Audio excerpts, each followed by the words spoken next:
Malaki ang magagawa ng pagkakaisa para sa iisang layunin. Ito ang aral na iniwan ng EDSA People Power Revolution na sumapo sa diktadoryang Marcos.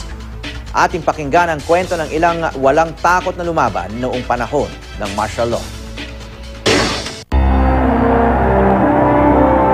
We were led in Sabanang Veritas. We are here because the Cardinal told us to come to support the soldiers. So please come and bring food for the soldiers. Parang tubig na nanggaling sa iba't ibang mga streams, tapos nag-come together in a big river na umaagos yan. To some extent, matatangay ka. Tapos lahat ng tao doon friendly. Alam mo, hanggang ngayon nangingilabot ako. Ngayon ko lang na-realize na oo, ang tapang namin. Isa lang ang nasa isip namin, matapos lang yung dictatorial rule. So lang mo lang makatikim ng pagbabago.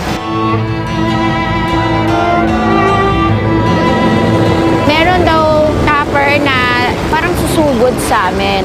So lahat kami noon, that time, binigyan na ng panglaban sa tear gas. Nung papalapit yung chopper, naglabas sila ng puting panyo. Nagyayakapan kami kasi naging kakampi namin sila. Sobrang saya nung moment na yon.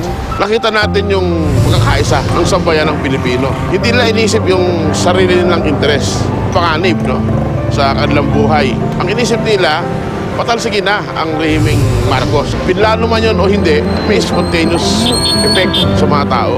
Yung mass of people who have decided to take matters into their own hands and have come together, I think there's nothing like it.